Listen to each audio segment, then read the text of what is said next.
All right, guys, understanding the shad spawn. This is probably one of the hardest things even for me to still figure out. I'm gonna try to dive into a bunch of things, man. There's gonna be a whole bunch of stuff in here, a whole bunch of information on what it takes to understand it, how to fish it, what really goes on during the shad spawn, how the bass react to it. Probably the biggest thing is all the different things you can do when the shad spawn is going on, because shad don't always spawn on the same place. That's the difference between them and bass and a lot of other things. They can spawn on bulkheads, they can spawn on the shoreline, on rocks, on hard bottom, on grass, on submerged grass, on pepper grass, on hay grass. The list goes on and on. So it's always changing, and the shad spawn at some of these places differently because of the time of the year, like early in the shad spawn compared to late in the shad spawn. So we're gonna try to dive into all of those, catch some fish, explain the difficulties we kind of have sometimes with the shad spawn, and but it can be one of the most rewarding times of the year too. So that's why we do it. So stay tuned. All right, so I'm gonna start off doing two things today. One, I'm gonna start off with a Strike King burner, 1/2 ounce spinnerbait. And the reason I'm gonna do two different things, there's some grass out here growing, and it's growing in different depths. And I don't really know what's gonna be going on. I'm gonna tie two different spinnerbaits on. And the reason I'm gonna do that is so this one, and they're both fast spinnerbaits, guys, and that's a big deal. And what I mean by fast is that's a burner. So it's made to go really, really fast. And the next spinnerbait I'm gonna tie on is a 1 ounce bottom driller. This is probably the biggest tip of the entire deal. I'm gonna give it to you right off the bat. Probably the hardest thing to do is match what they're biting on. And everyone always talks about matching the hatch. I don't really care too much sometimes about that. Like if they're, biting a spinnerbait and they're on shad, that's great, right? And a lot of times, most of the time throughout the year, you don't really have to get that close to a lot of things, right? Except this time of the year. This time of the year, I've seen it to where you can be so far, you can throw the wrong thing or the wrong size, and it means everything. And a lot of times, most of the time, the reason you're not catching them is because of that reason. And sometimes it doesn't matter, but a lot of times it does.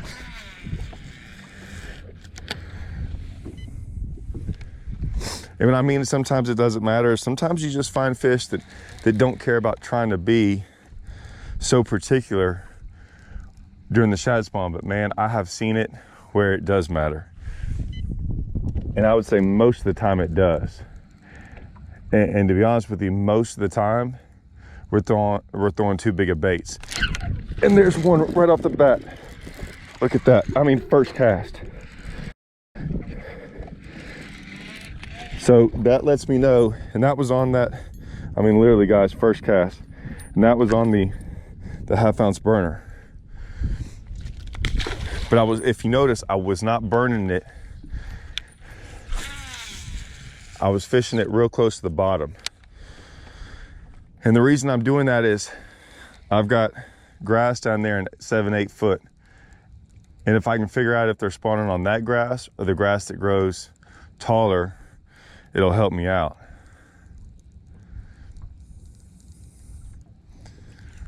And even though it's called a burner, a lot of times it's used for to burn like on top of the water. But like I told you, I wanted a bait that goes fast, okay? That I can move a lot faster. And so even if it's on the bottom or closer to the bottom, I'm still moving it faster than I would a normal spinnerbait. I've got that 1 ouncer, and I might not ever even throw that 1 ouncer if I can get away with throwing this. We're just gonna find out though. All right, guys, I'm gonna change real quick. I'm gonna change to a 5XD. And that's just one of those deals, man. You just keep changing. Sometimes just a different bait. We'll see if that matters. Like I said, you never really know out here. I only fished for 5 minutes, guys. It wasn't like but when I catch one on the first cast, and I'm not superstitious by any means,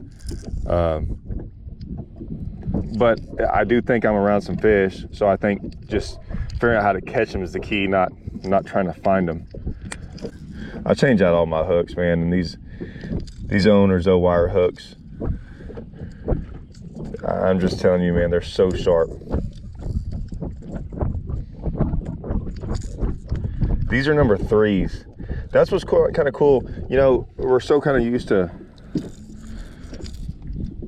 treble hooks, using 2s and 4s, but owner's done a good job of having number 3s, number 5s. And you can see, man, they look perfect on there. Don't mind, guys. I know we've all been programmed over the years.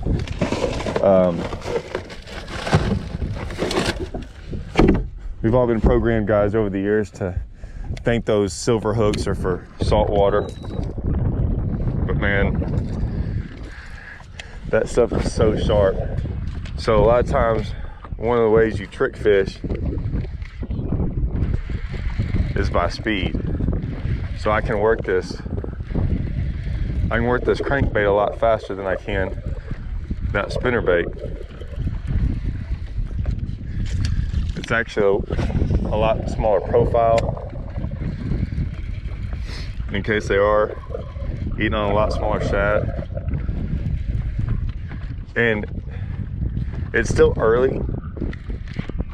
When I say it's not full-blown shad spawn, the shad are usually smaller, and so I always think it's a lot harder to catch them like that. As it gets later in the year, you know,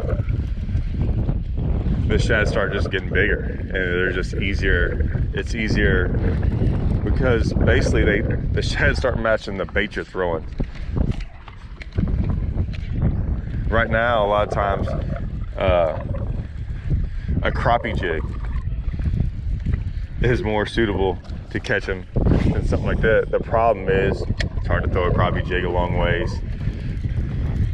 You'd rather not catch a fish on a crappie jig just because it's the hook. It's just not made for. You can catch them on it, don't get me wrong. It's just not made for it. There's one big one too, or a better one. I mean, just freight trained it.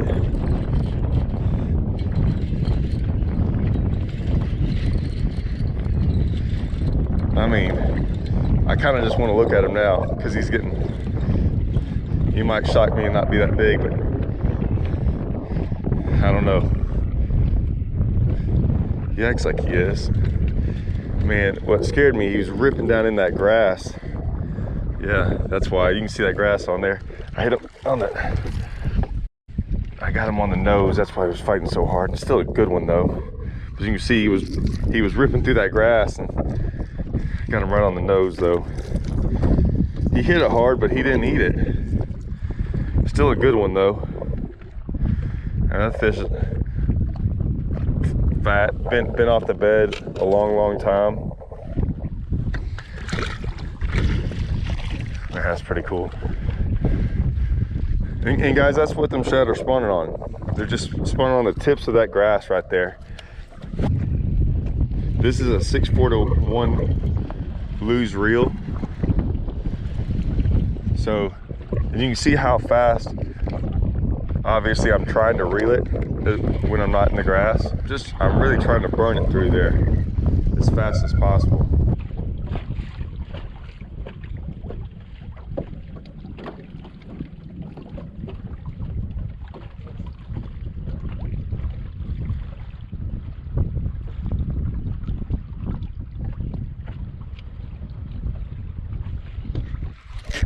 One. I don't think it's a big one. It's not a bad one though.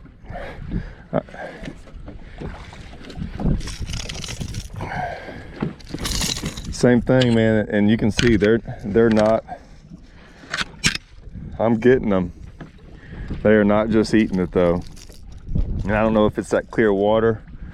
They're hitting it hard though. That's a good thing. I'm not missing any. I'm not feeling bites, so I'm gonna keep throwing it.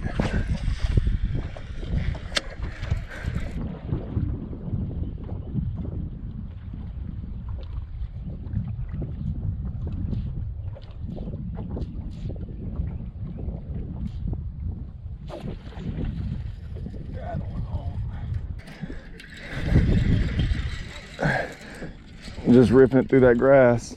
Big one too.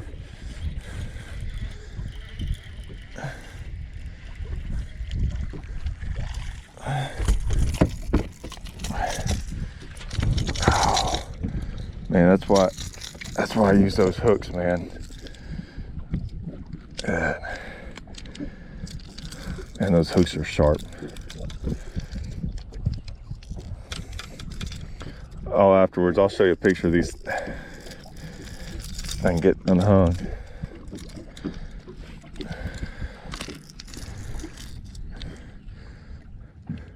So you can just tell, man, big old post spawn, long, skinny, but maybe he'll jump.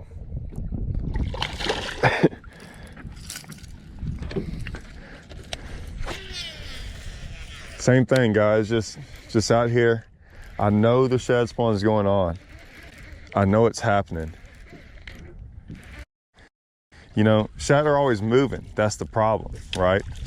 And so a lot of times you get on fish just because the shad move through, you're not really doing anything different. All of a sudden a big old group of shad come through. On some of these lakes like marinas and stuff, you know, they enter that morning from the main lake and they go in there and spawn, but it takes them a while to get around that whole marina. And so sometimes, you know, you mistime it by 10 minutes, you know, in the wrong section of that marina, and they had already come through there. And when they come through there, it's just nuts. The good thing sometimes is two things can happen, guys. I mean, there's so many different, I've seen it all. Sometimes the shad, they stay and you can catch them the entire time the shad are there. And that's a good scenario, right? So if they're there for an hour, hour and a half, you catch them the entire time for an hour and a half. And as soon as they leave, that's when it stops.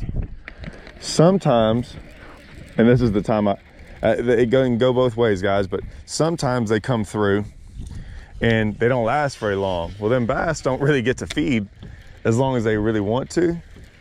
So they'll continually feed and be looking for stuff even after the shad are gone. That's why sometimes you can catch them all throughout the day, because I mean, they're still hungry. And so, I mean, they're looking for anything that looks like a shad. Then you got the times where there's so many shad that it doesn't matter what bait you throw in there.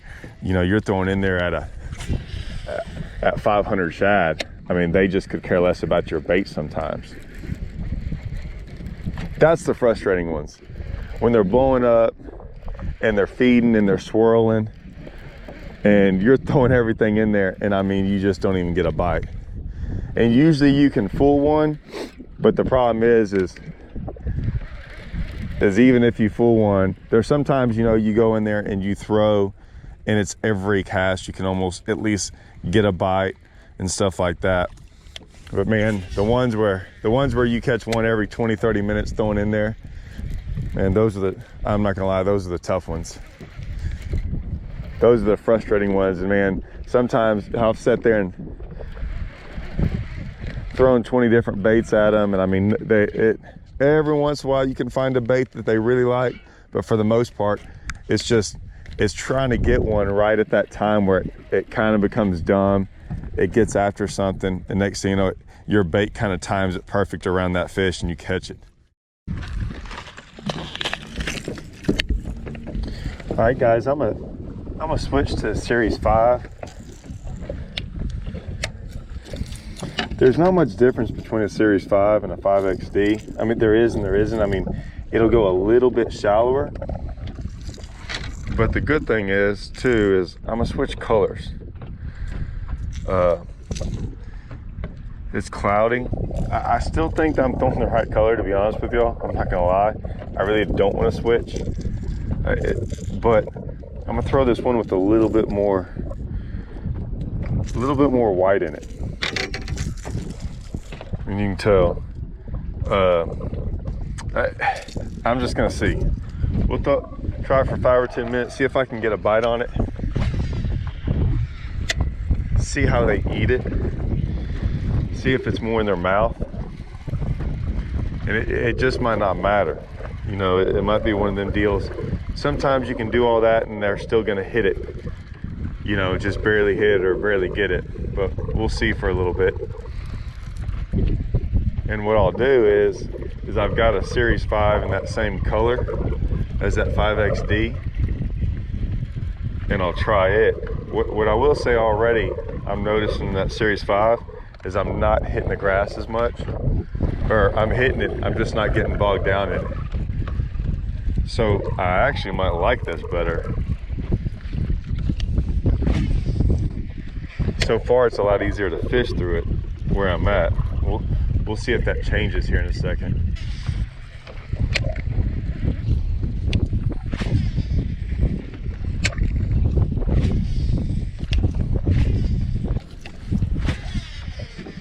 Oh, guys, I think the color mattered. So what we're gonna do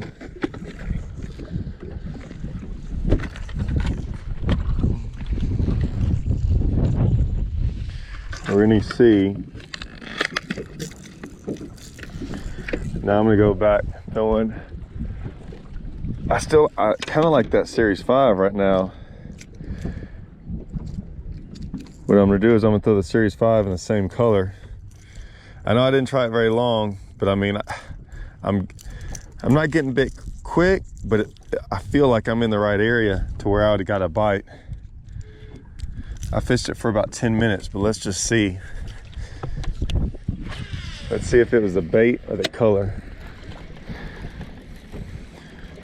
I feel like I was throwing the right color, but I just wanted to see.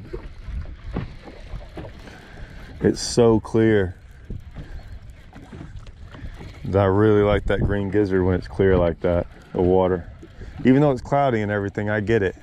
But the way they're biting, hitting it, a lot of times, it's not like they can't see it very good. I think they can see it too good, and that's why I think they're not biting it and inhaling it on the inside. Now, I'm not missing any. I don't feel any of them hit it.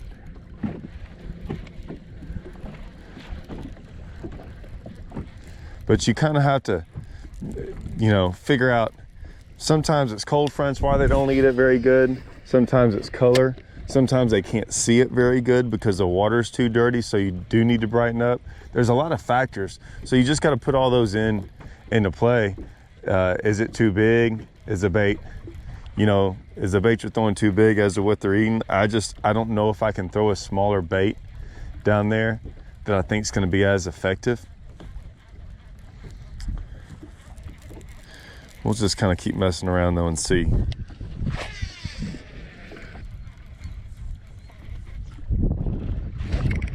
There it is, just like that, man. I mean, golly, lost it. I'm not gonna lie, guys.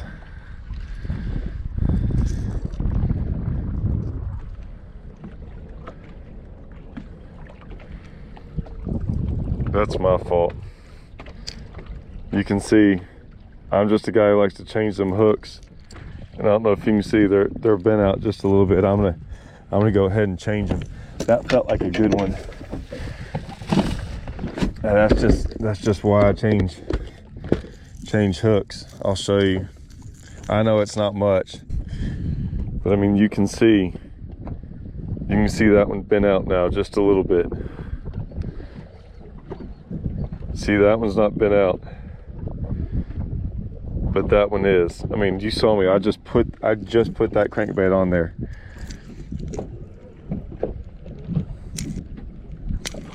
And if I was in a tournament, I'd already had these things rigged up, or I would have changed. And I believe I was gonna put number 4s on there, but that Series 5 is actually, the body looks a little bit bigger than the 5XC. And if y'all hadn't checked out, go check out my video on hook storage. And y'all know me about Bass Mafia. I love me some Bass Mafia stuff. I know that's not one. I gotta hit them up. And guys, losing that fish, you can tell, I can tell by that, just that one hook. It only had one hook. And a lot of these fish have only had one hook in them. God, that looks so much better now. Look at that. And that's why having good hooks is so key. And that's why I throw them owners. Like I said, those are those owners, O-wire hooks. These are number 3s. And God, man, I just don't feel like I would have lost that fish if I'd had them in there. And that's all right. I'm not gonna go crazy over losing one fish just out here messing around, but you can see I will switch. That was just me being a little bit lazy. It is crazy though, man. Just that little switching back to that color made that much of a difference still, just to get bit again. It's amazing how many things you have to have go perfect sometimes, you know. Change colors or go back to the same color, still get bit, but they're still, since they're not biting it very good, making sure you have the right hook in there. And I tell everyone all the time, do you have to change hooks? No. You don't have to. And you might catch 10 out of 10. But to me, over time, what'll happen is you'll lose a fish like that. And that fish might have been 2 pounds, it might have been 10 pounds. It's kind of irrelevant as to how big the fish was. I just don't want to miss fish. And, you know, in a tournament setting, one fish means everything. Even a 2-pounder means everything. So, you know, sometime throughout the year, that 1 2-pounder could win you a tournament. It could win you Angler of the Year. It could get you the last place check. And that's kind of why I choose my rods, my reels, my line, my bait, my hooks. It's kind of why I throw what I throw. I think it all matters. And you put all that together, and maybe your rod catches you one more fish that day. Maybe your line catches you one more fish. Maybe the right hooks catches you one more fish. You know, throwing this crankbait as opposed to another crankbait catches you one more fish that day. It all matters.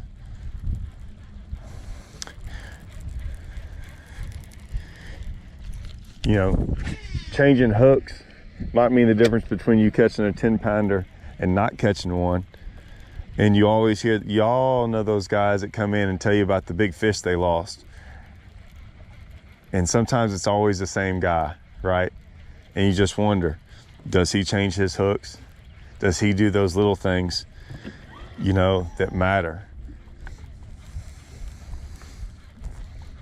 And a lot of times I think that's the case, where they don't have the right setup to land a 10-pounder. I don't have my setup. I don't have my reel and my rod and my line and hooks set up to catch 2-pounders. And what I mean by that is, I think I can catch a 2-pounder pretty easy. I have all that stuff set up for when I do have a 10-pounder on, I get it in the boat.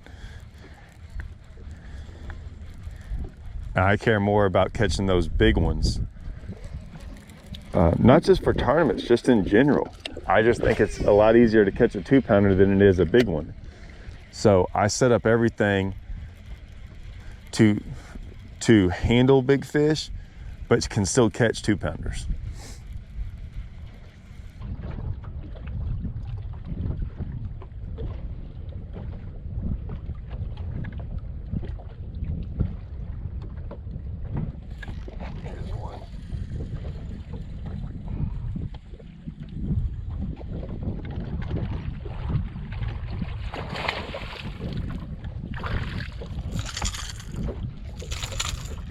that's just, I mean, look at them hooks, man. Look at how they dig into that fish. That's just what, I mean, that's the whole key. That's what you want. That you want that driving force from them hooks into that fish. There you go.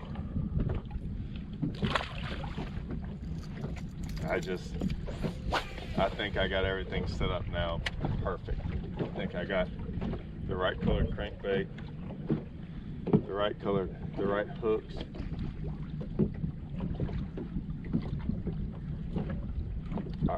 I really think this Series 5 might actually even be better suited for what I'm doing. It's easier to fish so far. I will say that over this grass. It's not digging in as much. I haven't done it long enough to know if it's better, but so far it's a lot easier to fish.